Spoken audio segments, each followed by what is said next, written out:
नमस्कार।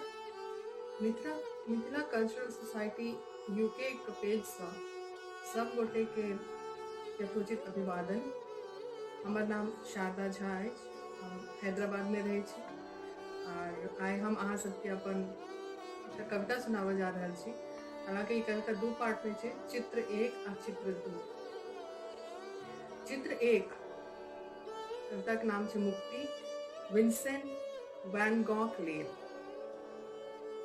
टांगल छै दीवार पर एकटा चित्र, जाहि में पारल छै असगर रातुक कल्पना, झकझक नील रंग में पसरल अनेक तरेगनक आभा।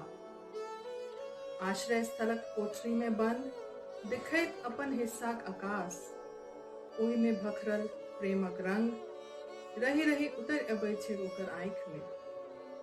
जकरा तकैत अछि ओ दिनका सूरजक इजोत में, सादा कैनवास पर बेर बेर लगातार दकैच का अपन दिन राति ढारि दै छै ओ अपन एकाकी जीवन रंग पटिया पर।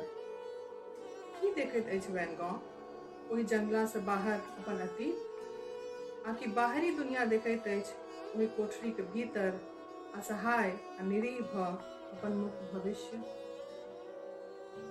चित्र 2 एकर नाम अछि कारावास। टांगल छै दीवार पर एकटा चित्र, खूब चटक रंग से सराबोर एकहि कैनवासक धरातल पर छैक दू भाग जीवन।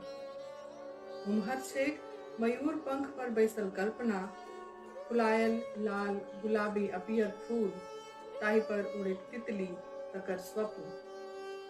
अनंत असीम संभावना से भरल निश्चिंत आ निडर जीवन, एकटा कविक उत्तर यथार्थक सबटा प्रश्नक लेल। तकैत एहन सन किछु जे प्रत्यक्ष नहीं भेटैत छैक, प्राणवान छैक जीवन उम्हर। इम्हर छैक दू जोड़ी आँखि, इम्हर छैक दू जोड़ी आँखि, तरल मुदा इन्होर प्रतीक्षा से भरल। संताप आ यंत्रणा क्षण जमि गेल छै ठोर पर।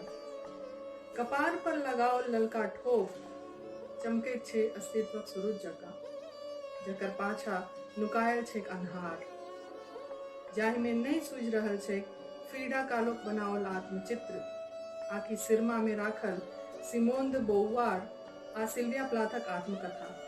हेरा गेल छैक वर्जीनिया वुल्फ आ माया एंजेलोक सबटा कविता, ठमकल छैक जीवन इम्हर। एहि इम्हर आ उम्हरक बीच में छैक एकटा खिड़की, एहि इम्हर आ उम्हरक बीच में छैक एकटा खिड़की। देख सकैत अछि ओ दो जुड़ी आँखि भीतर से बाहर। ओकरा बूझल छैक लागल छैक कारावासक कपाट पर एकटा ताला।